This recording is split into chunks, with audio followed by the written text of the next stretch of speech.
Bom dia a todos, graça e paz, meus irmãos, a todos que nos acompanham nesta manhã de hoje pelo nosso canal do YouTube. Graça e paz, que o Senhor encha o seu coração de alegria nesta manhã, que todos os cristãos do mundo relembram a morte e a ressurreição de nosso Senhor e Salvador Jesus Cristo. E desejamos a todos nesta manhã que Deus fale aos corações dos irmãos, daqueles que nos acompanham, e assim possamos lembrar do Senhor e da bondade do Senhor. Gostaria de ler um texto da palavra do Senhor que está no livro de 1 Coríntios, capítulo 15, a partir do verso 12, que Paulo diz: Ora, se é corrente pregar que Cristo ressuscitou dentre os mortos, como, pois, afirma alguns que dentre vós que não há ressurreição de mortos? E se não há ressurreição de mortos, então Cristo não ressuscitou. E se Cristo não ressuscitou, é vã a nossa pregação, é vã a vossa fé.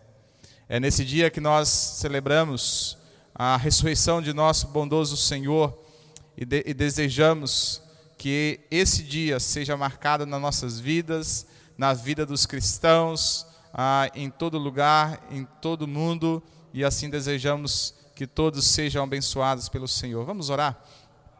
Senhor nosso Deus, nós te bendizemos, Pai, te alegramos, porque nesse dia, ó Deus, podemos relembrar da morte e ressurreição do nosso Salvador. Ó Deus, que esse dia nos faça reportar à nossa mente o quanto custou o preço da nossa redenção. E assim pedimos ao Senhor, ser conosco, nos abençoe com os louvores que serão entoados nessa manhã, com a palavra, Deus, que receberemos logo depois. E assim sejamos, ó Deus, edificados e transformados, ó Pai, por Tua palavra, em nome de Jesus. Vamos louvar ao Senhor. Todo ser que respira, louvem ao Senhor. Que bom estar nessa manhã juntamente com os irmãos aí na sua casa, onde que você estiver neste momento. Vamos junto conosco bendizer e exaltar o nome do nosso bondoso Deus. Cantemos.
Porque Ele vive, posso crer no amanhã.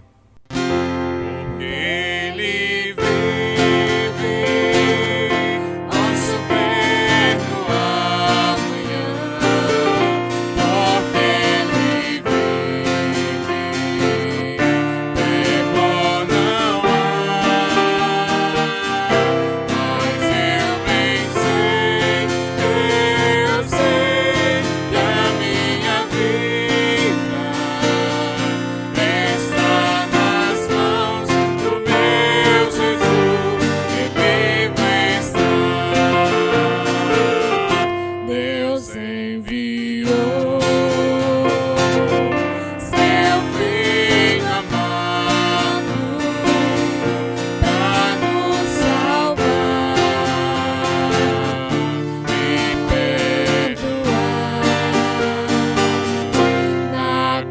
Jesus morreu.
Está com a palavra neste momento. Então vamos orar ao Senhor, pedir a Ele que nos dê graça e nos ajude a celebrarmos a Páscoa de Cristo, e que celebremos isso pensando na sua humilhação, mas também a sua exaltação, que é o que faz também a diferença na forma como devemos viver hoje. Senhor nosso Pai, nosso eterno Deus, nos sustente com a Tua bondade, com a Tua graça, que a misericórdia do Senhor continue nos sustentando e sustentando todo o povo do Senhor no dia de hoje, para a glória do Teu nome, em nome de Jesus. Amém. Muito bem, hoje é domingo, um dia que cristãos no mundo inteiro celebram com alegria a vida, a morte e a ressurreição de nosso Senhor e Salvador Jesus Cristo. Já há alguns anos, nós da Primeira Igreja Batista em Anapu, temos nos reunido nesse dia às 6 horas da manhã, relembrando assim a atitude dos primeiros discípulos, que logo cedo foram ver Jesus e descobriram que Ele vive. Compartilharíamos um bom café da manhã, é o hábito que a gente sempre faz aqui no culto da ressurreição, e depois, com muita alegria, nós compartilhamos também os abraços. Hoje, com exceção do compartilhar do café, dos bolos e de outras guloseimas, compartilharemos a palavra com a mesma alegria pela morte e ressurreição de Cristo Jesus.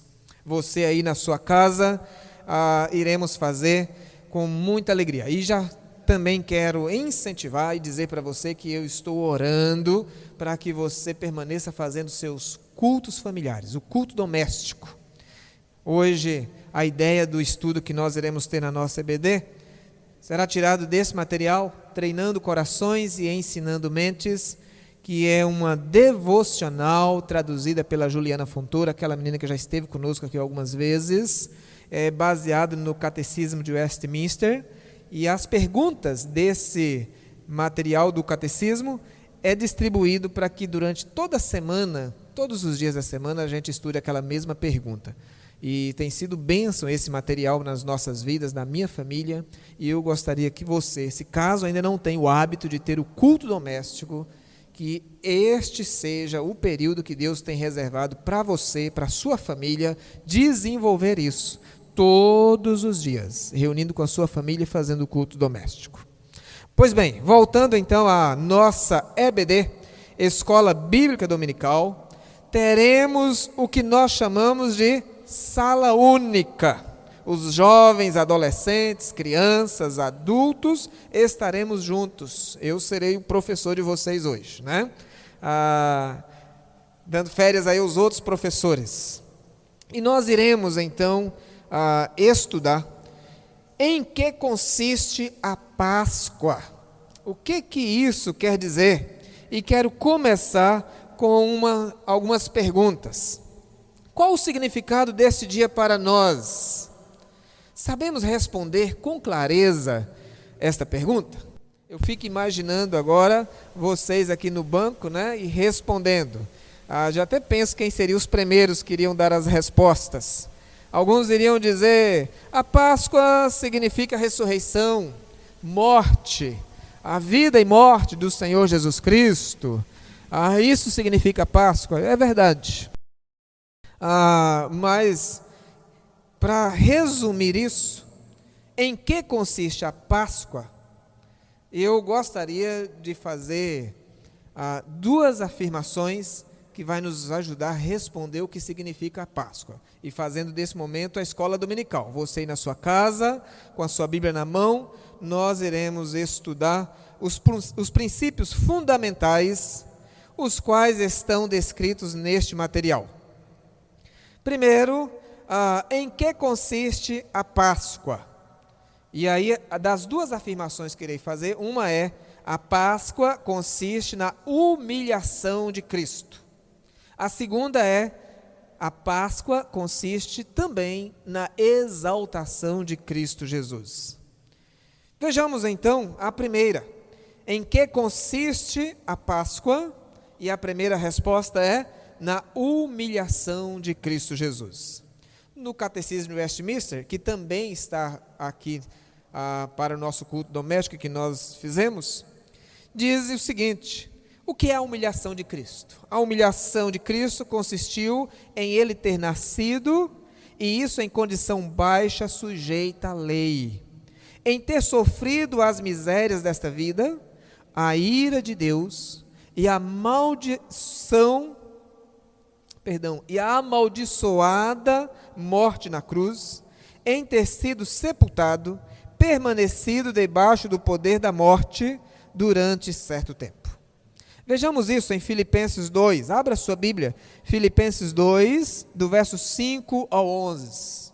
Diz assim a palavra de Deus: tende em vós o mesmo sentimento que houve também em Cristo Jesus, pois ele, subsistindo em forma de Deus, não julgou como usurpação o ser igual a Deus, antes a si mesmo se esvaziou, assumindo a forma de servo, tornando-se em semelhança de homens e reconhecido em figura humana.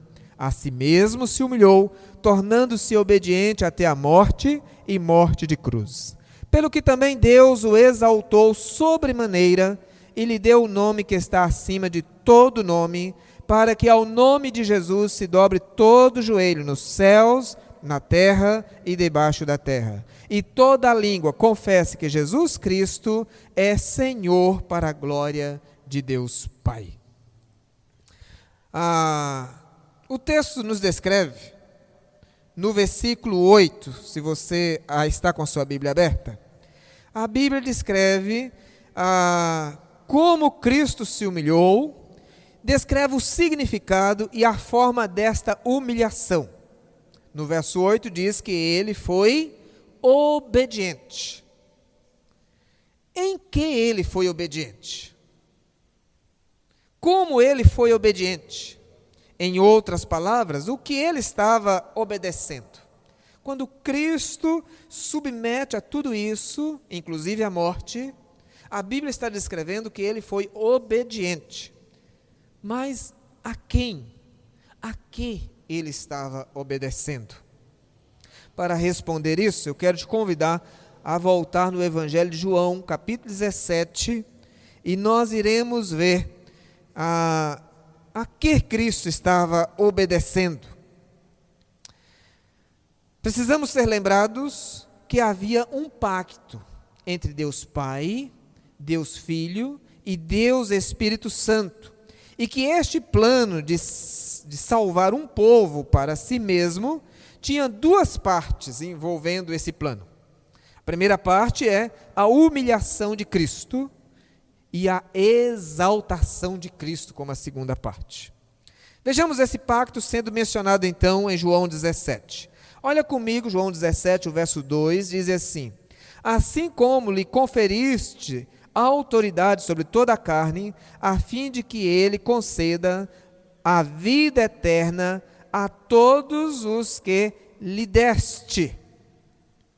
Pergunta: quando é que foi dado a ele estes? Na eternidade. Olha o verso 4, e lhe foi confiado uma obra antes da fundação do mundo. Verso 5, nos ensina que agora, Jesus dizendo, agora glorifica-me, ó Pai, contigo mesmo, com a glória que eu tive junto de ti, antes que houvesse mundo. Ou seja, desde sempre, na eternidade. No verso 24, capítulo 17, ele diz: os que me destes antes da fundação do mundo. Verso 6, aos homens que me deste, que me confiastes. O verso 9, aos homens que me destes. Nesses versos, podemos confirmar que houve um pacto na eternidade entre o Pai, o Filho e o Espírito Santo em criar para si um povo, voluntariamente, que esse povo o amassem e o servissem e o adorassem. Foi estabelecido um pacto lá na eternidade. E nesse pacto,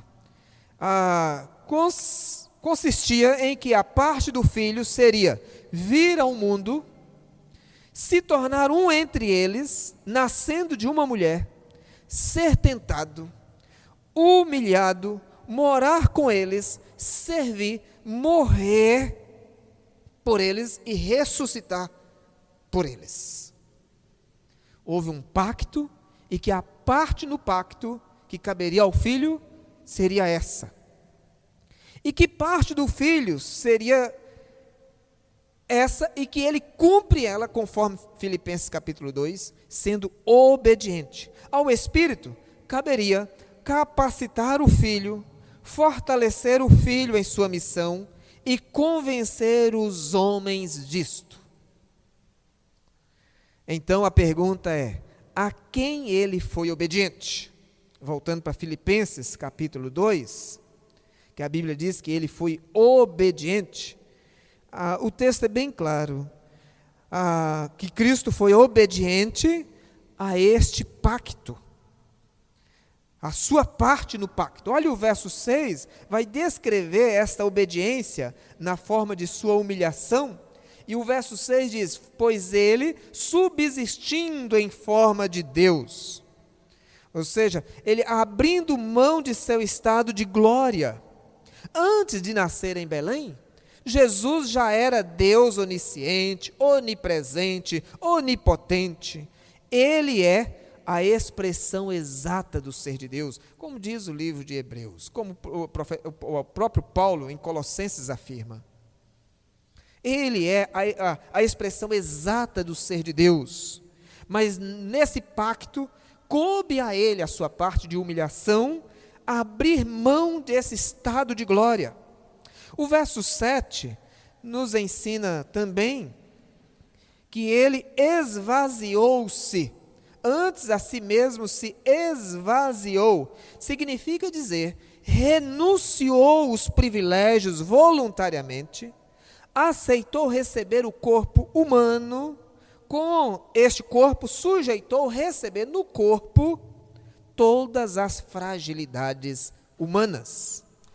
Ainda na sua humilhação, o verso 7, parte B, diz que ele tornou servo.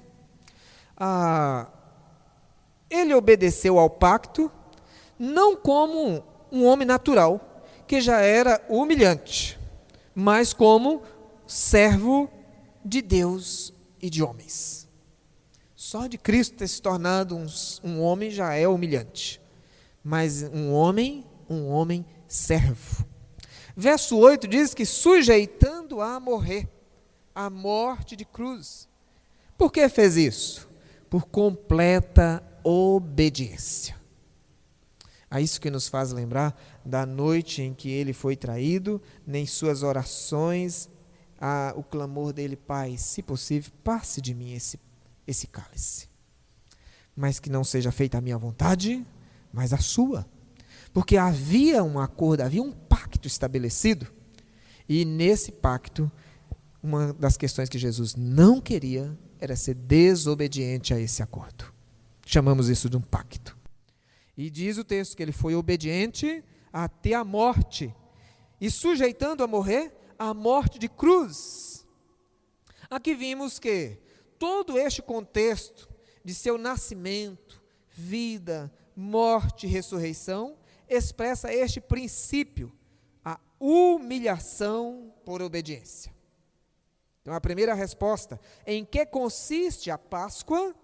Consiste na humilhação de Cristo por obediência ao Pai. Segunda resposta: em que consiste a Páscoa? A Páscoa consiste não só na humilhação, mas também na exaltação de Cristo. Olha o verso 9. Deus o exaltou sobremaneira, em um estado de glória ainda maior do que a que antes possuía. A expressão sobremaneira, assim como antes ele estava no estado de glória com o Pai, agora ele foi exaltado em um estado acima do que antes ele estava. A Bíblia descreve de sobremaneira, ou seja, ele saiu da morte, venceu a morte, ressurreição, ele é elevado aos céus, a ascensão, ele senta no trono da majestade à direita do Pai, para nos lembrar que agora temos um representante na sala do trono. Já tem um homem na glória dos céus, nos aguardando, e ele é Cristo Jesus, o nosso representante diante de Deus. A Bíblia diz no verso 9 que deu-lhe um nome que está acima de todo nome. E no verso 9 fala que deu-lhe um nome, mas não diz que nome é este. Quando lemos os versos seguintes, nós vamos compreender que esse nome é Senhor, que no grego é Kyrios, no hebraico é Yahvé ou Javé, que é o mesmo dado ao nosso Deus e Pai, Senhor. O verso 10 e 11 diz que este nome que é dado a ele, foi dado para que todo joelho se dobre e reconheça que ele é Senhor. No seu estado agora de exaltação, Deus, o Pai, deu o mesmo nome ao Filho. O Filho é Senhor, conhecido como Senhor de todas as coisas. Em que consiste a Páscoa? Na humilhação, mas também na exaltação de Cristo Jesus. Irmãos, algumas aplicações diante disso para nossas vidas. Primeiro, eu posso confiar a minha vida a um Cristo que é Senhor de todas as coisas, e em todas as coisas Ele reina como Senhor. Por mais que a Páscoa esse ano está diferente daquilo que você está acostumado, daquilo que nós sempre realizamos e que nós festejamos, mas o ato dela está sendo comemorada, ou festejada, ou lembrada de forma diferente, não muda em nada a história cristã. Porque nós temos um Pai que é nosso Senhor, Salvador, e que é também Senhor, mas não é apenas Senhor dos cristãos. A Bíblia diz que Ele é Senhor de todas as coisas. Ele é Senhor de todo o universo.